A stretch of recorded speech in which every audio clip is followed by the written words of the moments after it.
নমস্কার, বড়দের প্রণাম, ছোটদের ভালোবাসা জেনে নতুন এক ব্লগ শেয়ার করছি আর তোমাদের সবাইকে স্বাগত সুজাতার সংসারে। আশা করি তোমরা অনেক অনেক ভালো আছো, আমিও ভালো আছি। আজকে কি রান্না করছি সেটা শেয়ার করব। আজকে কোনো সংসারের কাজ এটা সেটা নয়, বলো তো কেন এত রান্নার আয়োজন। ছেলের অনেক দিনের বায়না, তার মধ্যে ভাসুরজির এই আর কি ভাসুরের মেয়ের নতুন বিয়ে হয়েছে, সে তার বর আসবে, তাকে খাওয়া আর কি, আমাদের জামাই, ভাসুরজির জামাই আর কি। মাংসটাকে আগেই মেখে রেখেছিলাম 1 ঘন্টা আগে। তো ঘরের যা যা মশলা ছিল সেই দিয়েই করলাম। একেবারে যে বাজারের মতন হাইফাই তেমন না, ঘরোয়াভাবে বিরিয়ানি করা। এই আমার আবার বাজারের থেকে বাড়িতে করে খাওয়াটা অনেক বেশি ভালো লাগে, তুলনামূলকভাবে একটু বেশিও খেতে পছন্দ করি। কিন্তু বাজারেরটা এত ঝাল দেয়, এত কী সব দেয়, খেতেই পারি না অত। যাই হোক, তারপরে মাংসটা ভালো করে কষিয়ে নিই। আর ছেলের তো অনেক দিনের ইচ্ছে, মা বাড়িতে কবে করবে, আজ করি কাল করি, কিছুতেই হচ্ছিল না। তো দেখো, মাংসটার মধ্যে একটু যেহেতু টক দই ছিল না, পাতিলেবু দিয়েছি, আর জিরের গুঁড়ো, ধনের গুঁড়ো, কাঁচা লঙ্কা দিয়ে পুরোটা হবে, শুকনো লঙ্কার কোনো টাচ নেই। আর হচ্ছে কেওড়া জল, গোলাপ জল, আর অল্প একটু মিঠা আতর, বিরিয়ানি মশলা দিয়ে ভালো করে মেখে রেখেছিলাম। তারপরে দেখো, ভাতটাও আমার রেডি হয়ে গেছে অনেকক্ষণ আগে গামলাটার মধ্যে। আমার যেহেতু বড় হাঁড়ি নেই, আগে ঘি মাখিয়ে নিয়েছি, তারপরে 1 রাউন্ড ভাত দিলাম, তারপরে পেঁয়াজের বেরেস্তা দিলাম, একটু ঘি দিয়ে নিলাম, গোলাপ জল দেবো একেবারে ওপরে। এবার মাংস যে করেছিলাম ওটা মিক্সড করে দিচ্ছি, আর এত সুন্দর গন্ধ বেরিয়েছে। ভাসুরের মেয়ে বলছে, কাকিমণি কিসের গন্ধ বেরোচ্ছে? আমি চুপ কর, সারপ্রাইজ আছে। তো সব খাওয়া তো খুব ইজি, কিন্তু তার পেছনে প্রচুর পরিশ্রম, অনেকক্ষণ টাইম ধরে এগুলো করতে হয়। যাই হোক, আলু লাগবেই, তো ডিম দিইনি, ডিমটা দিলে ভালো হতো, সময়ের জন্য দেওয়া হয়নি, আরেক দিন করবো তখন ডিম দেবো। যাই হোক, ছেলের এতেই খুশি, ওর কাছে আর ডিম লাগে না। তারপরে দেখো, এক এক করে ভাতটা দিয়ে দিচ্ছি। ভাতটা আমি আগেই সন্ধেবেলায় চালটাকে ভিজিয়ে রেখেছিলাম। আর ভাতটা তো তোমরা সবাই যারা বাড়িতে করো জানো, এলাচ, লবঙ্গ, তেজপাতা সব দিয়ে করেছি, ভাতের সেন্টটাই হয় আলাদা। পেঁয়াজটা আবার দিলাম, ভাজা পেঁয়াজটাকে ভালো করে আবার সাজিয়ে নিলাম, পরপর কোট করে নিয়ে তারপরে দম রেখে বিরিয়ানির মশলাটা একটু ছড়িয়ে দিলাম। আর ছেলে দিকে আমার ক্যামেরা করছে, ও কখনোই ক্যামেরার সামনে আসতে চায় না। ছেলে এখন একটা পিস মাংস খেয়ে বললো, মা সেই হয়েছে। ঠিক আছে চল।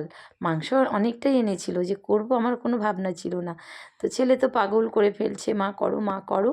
তো অবশেষে এই যে করছি। চালটা এনে রেখেছিলাম অনেক আগেই, কিন্তু এই যে এত ঝকমারি, সেই জন্য খাওয়ার থেকে ঝকমারিটাই বেশি, সেই জন্য করা হয় না। যাই হোক, ছেলে তো খুব খুশি, ও তো এগুলো খাবে 2-3 দিন। একটু বেশি করে করেছি কেন যেন ও 2-3 দিন খেতে পারে, ও একবারই খাবে। আর খেতে যেহেতু এখনকার প্রায় বাচ্চারাই বলো বিরিয়ানি খেতে ভালোবাসে, আমিও ভালোবাসি, কিন্তু বাড়িতে তৈরিটা, কিন্তু বাজারেরটা না খেলে সারাদিন কেমন লাগে, সেই কারণে খাই না। আর বেশিরভাগ আমরা রাতে খাই, দিনের বেলা বিরিয়ানিটা আমরা কমই খাই। রাতে রাইস বলো, বিরিয়ানি বলো, করিও খাইও। যাই হোক, তারপরে পরপর স্টেপ বাই স্টেপ ভাতগুলো দিচ্ছি, যা যা দেওয়ার দিয়ে নিলাম।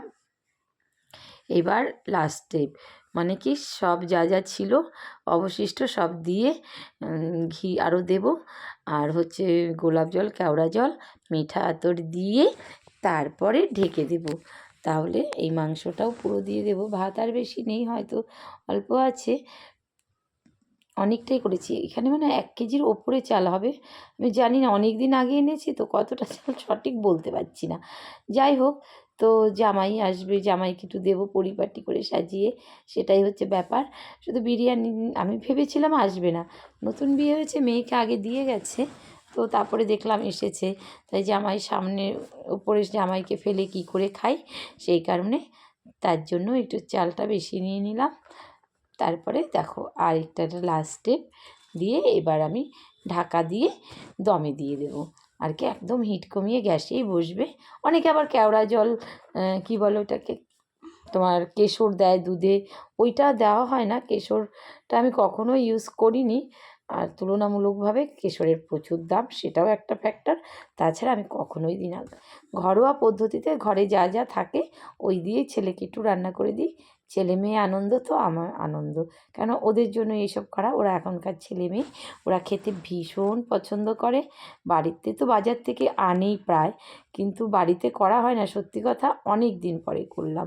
বাড়িতে করা হয় না একটাই কারণ, একা হাতে সমস্ত করতে হবে, তারপরে ঝামেলা, সেই জন্যই করি না। হাজব্যান্ডটা অত খুব ভালো খায় না, ছেলে মেয়ে খাওয়া শিখেছে, ওরা খাবে, আর আমি তো খাবোই। শ্বশুরমশাই তো এসব দাঁতেও কাটবে না। সঙ্গে আগে যখন বিয়ে হয়নি ভাসুরের মেয়েকে দিতাম, তো যখন এখন উপস্থিতি এসেছে তো না দিয়ে কেমন করে খাই।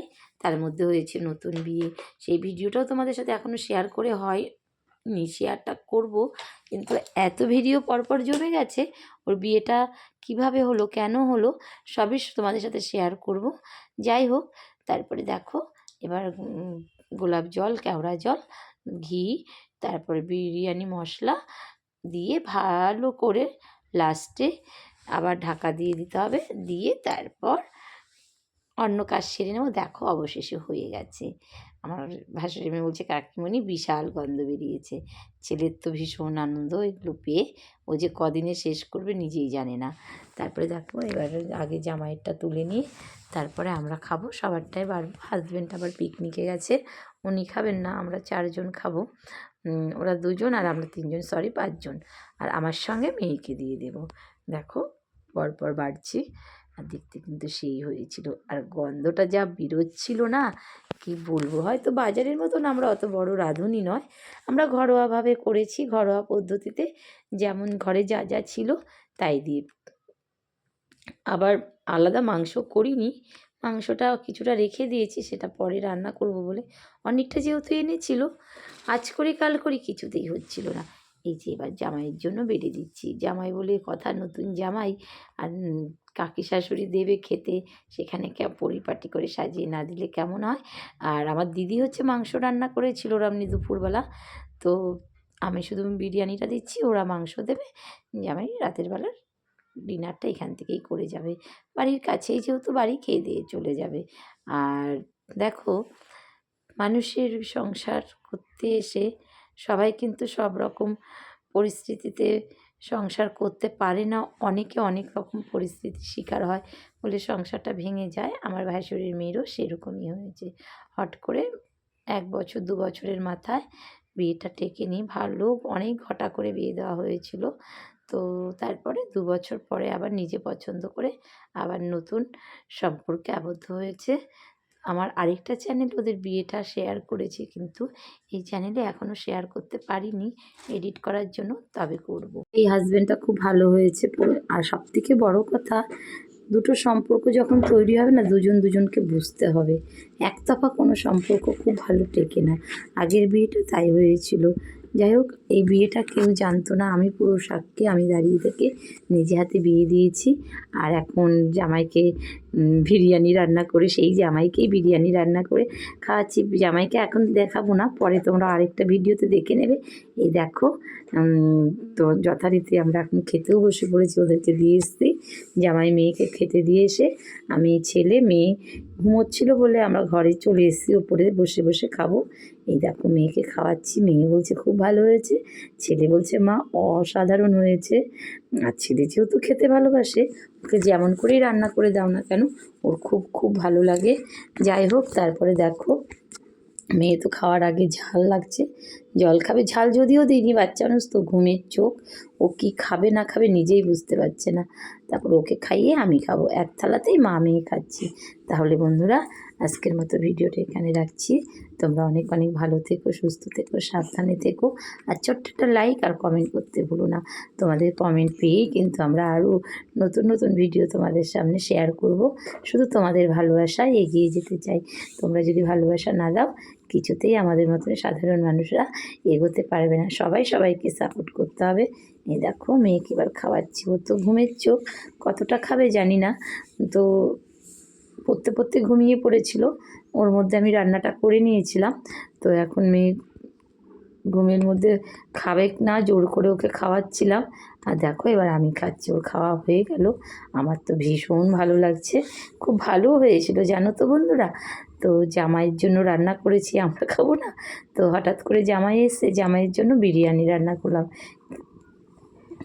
হ্যাঁ, কী রান্না করে খাওয়ালাম জামাইয়ের সঙ্গে পুরো ভিডিওটা দেখো, আর আশা করি তোমাদের অনেক অনেক ভালো লাগবে।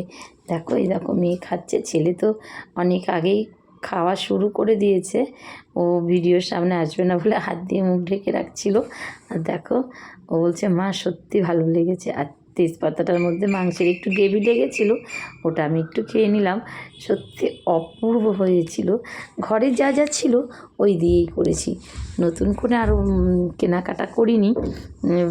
আমি বললাম ঠিক আছে চল, পরে আরেক দিন ভালো করে করে দেবো, কিন্তু যা ছিল তাই দিয়ে করেছি, কিন্তু মন্দ হয়নি। এখন সবাই ম্যাক্সিমাম লোক বাড়িতে করেই খায়, কেনা তো খাই, তার মধ্যেও বাড়িতে করে খেলে ওটা স্বাস্থ্যকর, আর কেনাটা খেলে কিন্তু অস্বাস্থ্যকর। সেই কারণেই আমরা বাড়িতে খাই। তাহলে বন্ধুরা, আজকের মতো ভিডিওটা রাখছি। অনেক অনেক ভালো থেকো, সুস্থ থেকো, সাবধানে থেকো, টাটা।